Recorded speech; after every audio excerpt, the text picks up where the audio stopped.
Welcome to Often Pacing on Tab Radio Racing and Sport.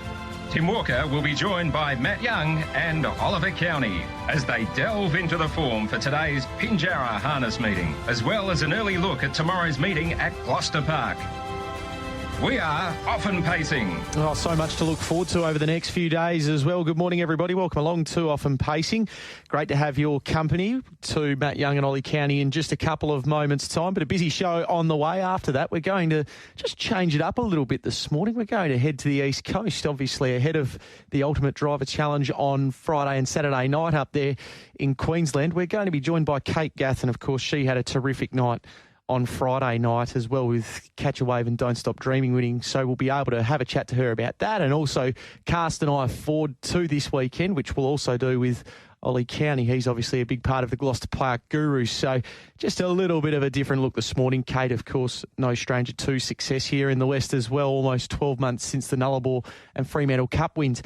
Also this morning, we will have a look at finding a few winners at Pinjarra and Gloucester Park, the Big Sales Classic Heat Nights. So no doubt plenty of intrigue around them and what we might see down here tomorrow night. But let's not keep our experts waiting any longer. Matt Young's here with us. Hello, Matt. Good morning again to you, Tim. Hello, Oli, and everyone tuned in. And Oli Cownie as well. Good morning. Good morning, Tim. Good morning, Matt. Now, Oli, we'll get to the look back at Friday night in just a moment and also a look ahead to the next couple of days. But what's the feeling towards Albion Park this weekend? And have you got Junior in the right space after a winning double on Friday night? Oh, really excited about what's to come this week. It's going to be a great weekend of racing there on the Friday and the Saturday. And our job as the form analyst, Matt Leppard and I, is to get the selections right on the Wednesday. So that's going to be a really big challenge for us, trying to rank 200 horses and get them in the right order. And if we do, hopefully we can give Junior every chance to drive the most winners he possibly can on that Friday and Saturday and hopefully take it out for us. He, as you mentioned, he got those couple of winners on Friday. And that's obviously important because he was wearing the Gloucester Park Guru colours. So I think if he hadn't driven a winner, he might have been throwing them out and bringing his old colours back.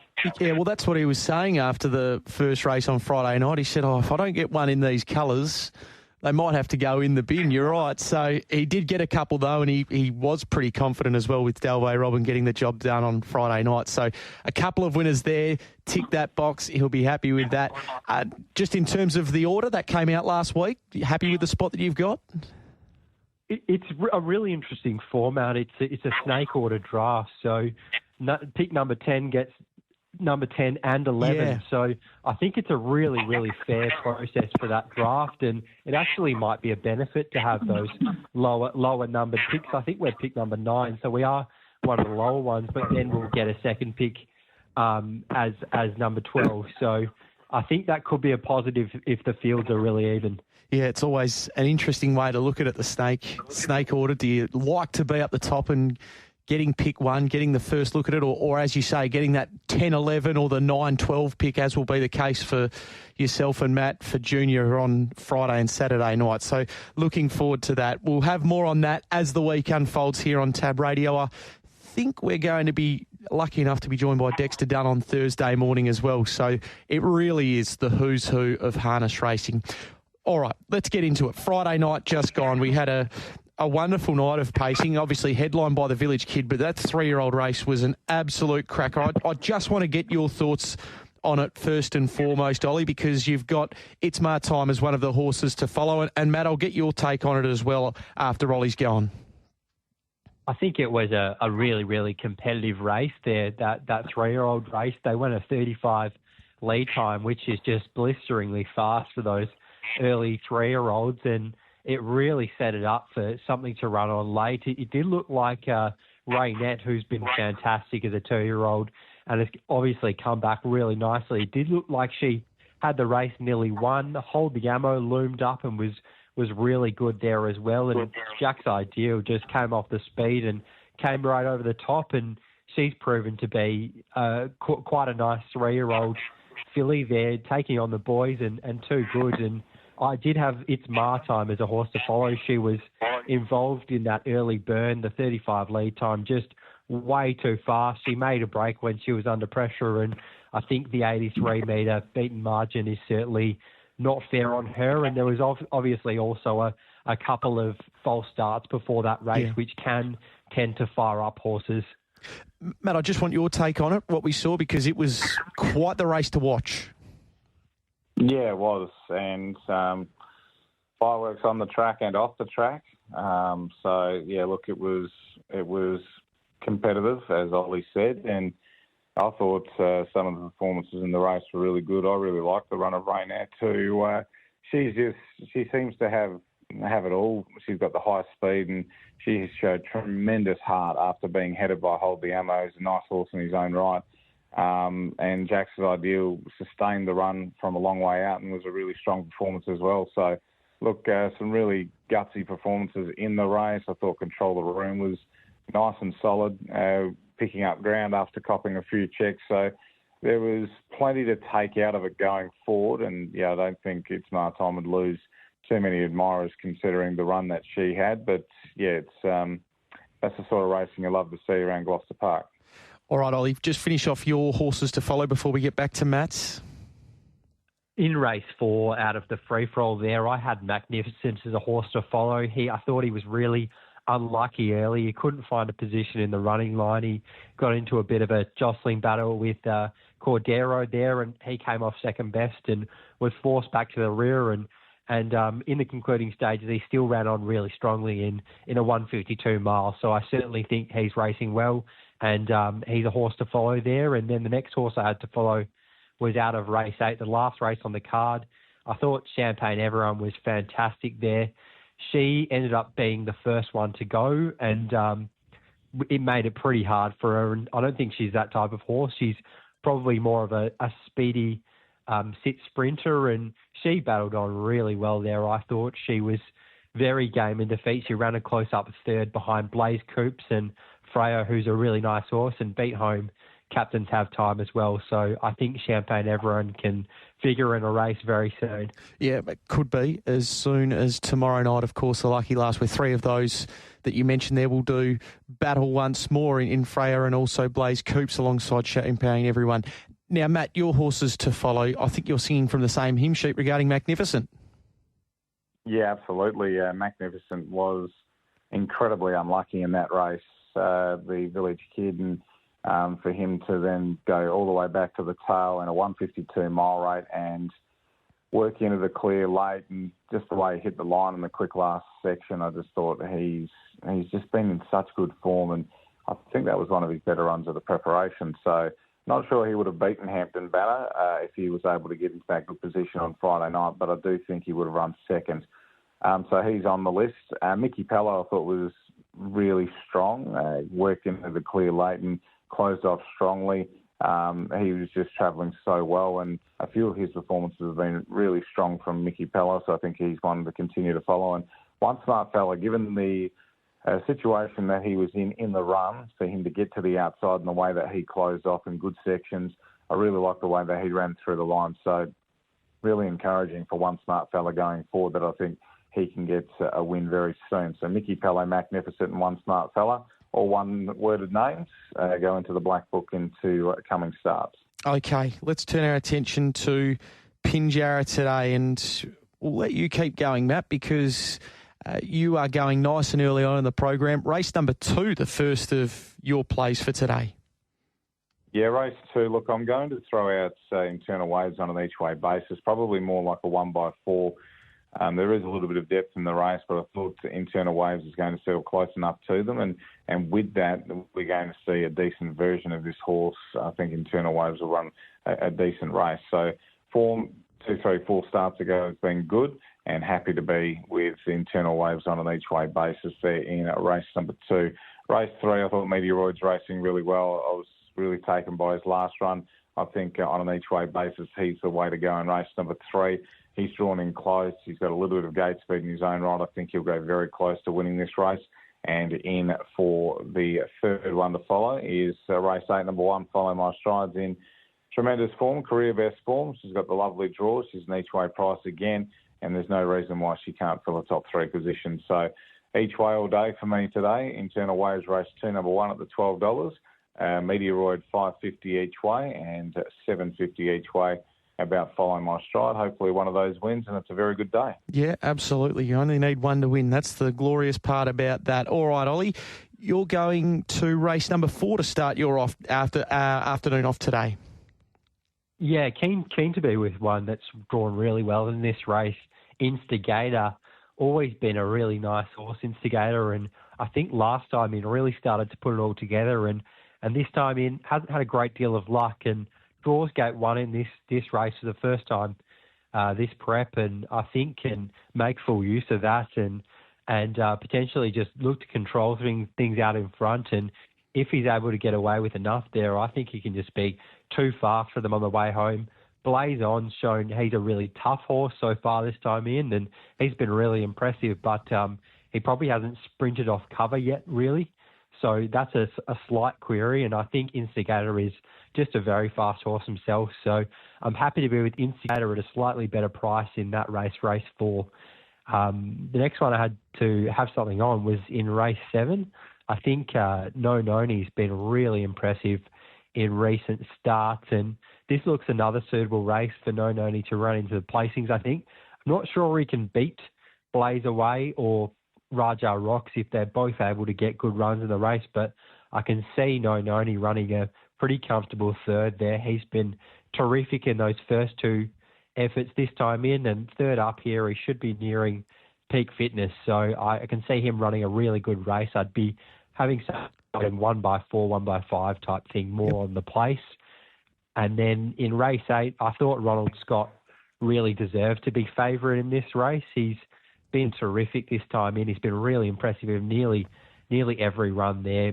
2 runs ago, he did the work, and he just proved too strong for them at Bunbury. I thought that was a really promising effort. He beat Tri-Royal Brigade and he beat Sea Fury, and they're both handy enough horses. So I don't think there's any horses of that level in this race, and he can be put into the race. He can do the work, and I think he's clearly hardest to beat. Have a little bit of respect for American Cruise, who I saw is quite a big price in the early season. I certainly think he's a horse with ability, so I'd be having something very small on him as well, but pretty confident Ronald Scott goes very close in this race. All right, so that is Instigator.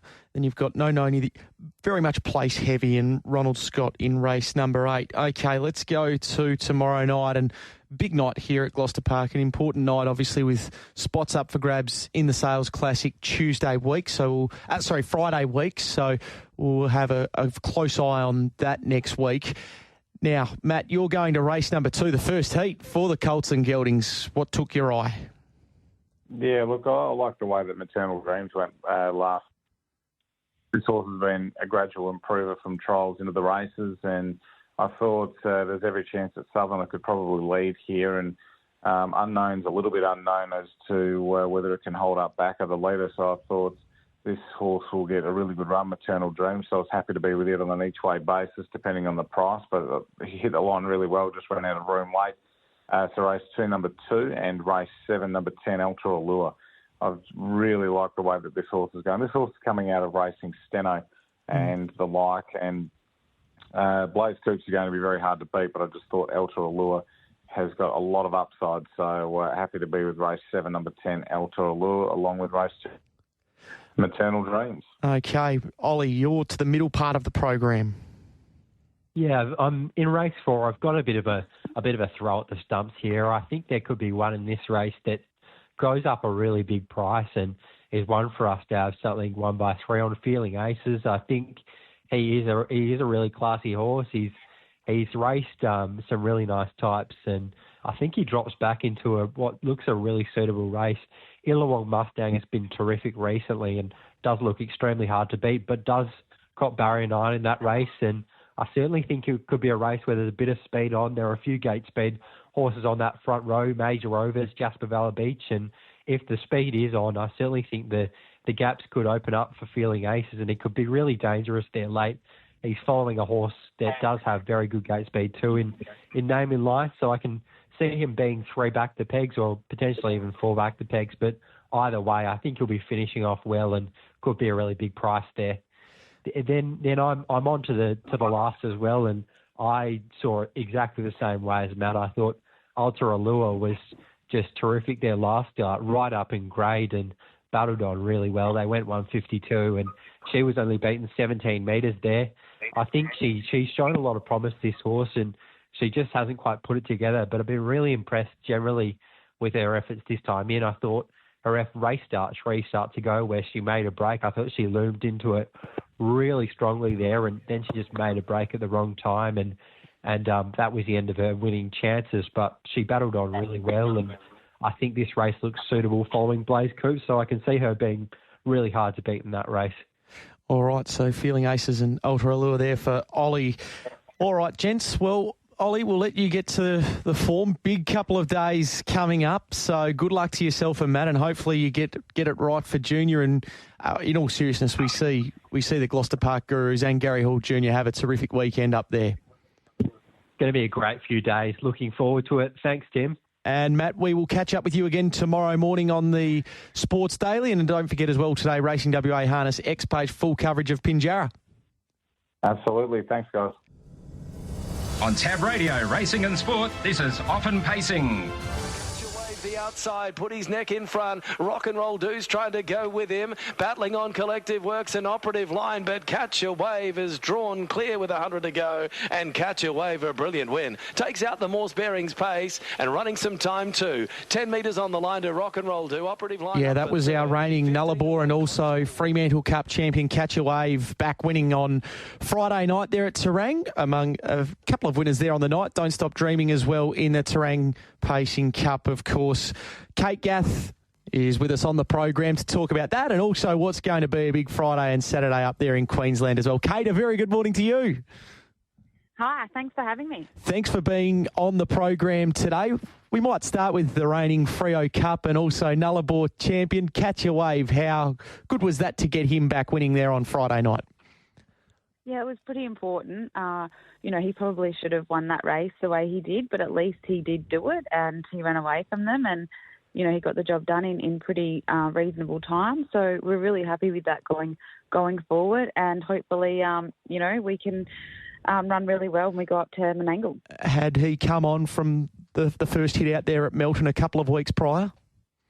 Yeah, he had, but his first up run was still very good. Yep. Unfortunately, in the 1,200 metre race, we went back at the start as we normally do, and there just was like very little speed on. And then when we pulled out up the back, we just had roadblocks, and we couldn't just sort of stride up there. And he still finished off the race really well. It was just probably mathematically impossible to win from where he was, considering how slowly they'd gone. So we were still really happy with that first up run as well. Can you draw a comparison as to how he's going now as opposed to 10 months ago when we saw him over here in the West?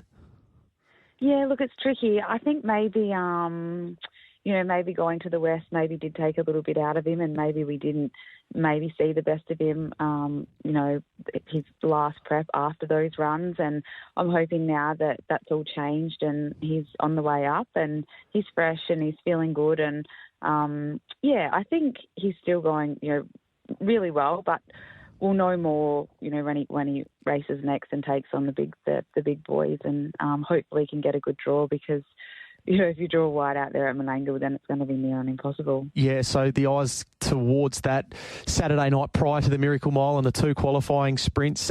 Do you go up there with a degree of confidence? Oh, look, you've always got to be, you don't want to be negative, so you always got to be, yep. Try and have as much confidence as you can. But, it's first 2 only, so yep. It won't be easy at all. And we're just hoping for a, reasonably good draw and to have our shot at being able to qualify. But getting into the Miracle Mile is always the hardest part. And, he was fortunate last time he won the Chariot, so he was an automatic qualifier for that. But, yeah, getting in it is very tricky, and I think he'll run well, and all goes well between now and then. He should run really well, but time will tell, I guess. Hopefully, we can see him perform well Saturday week, and then into the Miracle Mile beyond that. Don't Stop Dreaming, the other win on the night. So, how exciting has it been to get the opportunity to team up with Don't Stop Dreaming over the past couple of starts? Yeah, it was really good, to get a drive for for Mark Purden. He really is, one of the best, if not the best. And I was, really happy to get the call up to drive Don't Stop Dreaming, and he's running the Cranbourne Cup against Leap to Fame was really very good. And then the race at Terang did look like he's on paper. He still had to do a bit of work. He was a fair way off them and had to circle the field and then sit parked. But he's such a quality horse, and he's such a lovely horse. You can make him move and he just relaxes, and he's also very fast. So he's got that speed as a weapon as well. So really fortunate to get to drive him, and really, really lucky, and it was great that I got that opportunity. Yeah, it's been a good couple of weeks for Don't Stop Dreaming. As you mentioned, that run at Cranbourne behind Leap to Fame, the start prior. So the attention to this weekend, how exciting is the 2 nights in prospect up there at Albion Park? Yeah, I'm really looking forward to it. What an exciting concept. And, I think strategy is going to play, obviously it always plays a part, but I think in something like this, it's going to play an even larger part. So it's actually, there's a lot to it. It's not just going out and racing. You do get to choose your drives. Unfortunately, I drew 10 in the first round picks, but then I get 2 picks in a row. So, we'll just have to see what happens at the end of the day. You've got to be in it to win it, and what appears to be a great pick on paper might not end up that way. So I'm really looking forward to it. I think there'll be a lot of different, probably racing a bit like yours over there at Gloucester Park. I think there'll be a fair few aggressive people involved, and interesting to see how the international drivers, they generally, are pretty aggressive and can have the handlebars down a bit. So it's really interesting to see how it will play out, because looking at the form on paper and stuff, you really can't pick like you can read a race if you do the form here or whatever, because of the different drivers. You just don't know what they'll do. Absolutely. We were just talking about that with Oli Cownie, who joined us a few moments ago. And so he's part of the Gloucester Park Gurus. He's got the responsibility of picking the drives for Junior, and they've got pick 9 and 12. So do you like that? Do you like the back-to-back picks, or certainly what they've got is 2 picks that are very close together, or is it one where you'd prefer perhaps to be in the middle and have a bit of time to assess your selections? Yeah, no, I definitely would have preferred to get a pick a lot earlier. Yep. I mean, there's obviously 20 races, and there might be, a handful, there might not even be a handful that might have an odds-on, pop in it, and pick 10 probably guarantees that you may not be going to get one of those, and it doesn't mean they'll win. But, yeah, it does make it a little bit trickier. And so I end up with pick 50 as well. So I end up with the last horse left. Yep. So I get the last horse left that no one else has chosen. So, So, look, I do think it's, on paper it is an advantage the earlier you get to pick, because, like I said, you can choose. It's a snake draft, so you can choose from, any race from your pick. It's not just, we'll go through race 1, then race 2. So it's any of the races, yep, over the 2 nights you get to pick from. So I definitely think it's an advantage to get an earlier pick, that's for sure. And is it one that you pass over to Andy? Has he got the responsibility of picking the drives, or do you have quite the role to play as well? No, it's part of the deal was that he picks. He's more that way, but we've recruited a couple of people in Queensland as well to help us with the form while we're there. So, it's tricky. It's hard to follow the form up there, and especially for the Friday night, because they're not going to be metro horses. So to try and keep up with the form and have watched it recently, it's pretty tricky. So we've got a couple of people up there that hopefully can help. And I think you have 45 seconds to choose your horse, because otherwise it's 200 picks. They'll be there all day and night. So it's going to be quite a stressful, quite a quick fire and stressful time, because, you might have a pick and that gets taken. So you've got to quickly come up with another one, and what's the best one? You've got all these races to choose from. So, yeah, I'm really happy to handball that one over to the form expert. Yeah, it's a wonderful concept. And you mentioned a few of the international drivers. We're hoping that we might be able to chat to Dexter Dunn later on in the week.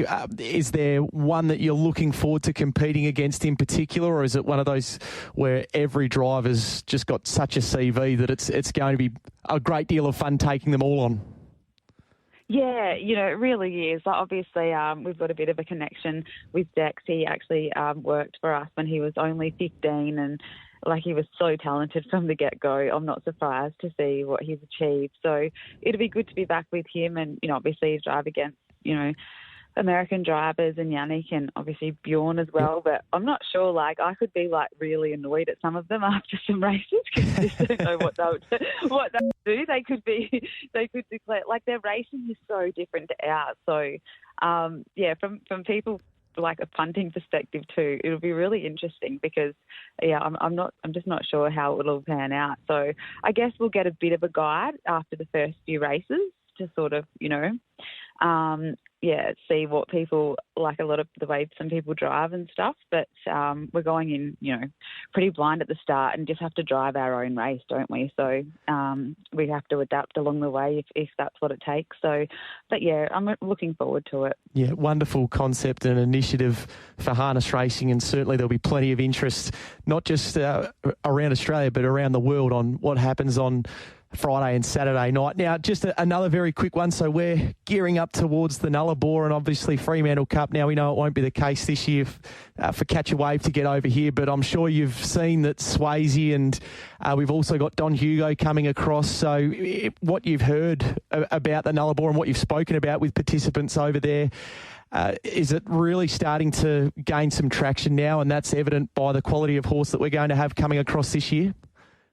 Oh, definitely. I'm actually disappointed not to be able to be there this year on one hand, although on the other hand, I went over there, got lucky, so maybe I don't have to try my luck a second time. The races turned out perfect for me. But, look, it's interesting. A horse like Swayze, he goes off the bit, they're just not going to hand it to him over there. Yeah. So, his high speed probably isn't his weapon as good as he is. So it'll be really interesting to see. I'm so excited to watch, and the quality of horses you've got is outstanding, and I'm really looking forward to it. And disappointed that I would have been happy to come over again, but we couldn't be a part of it this year. But who knows what will happen down the track? And good luck to everyone in it. Yeah, well, you've certainly paved the way, obviously taking out the double, the Nullarbor and the Fremantle Cup, and the East Coasters, they're coming back again this year. Kate, thank you so much for your time this morning. We do appreciate it. Well done again on Friday night, and good luck this Friday and Saturday night taking on the best of the West here in Gary Hill Jr. and the best around the world as well. Thanks for your time.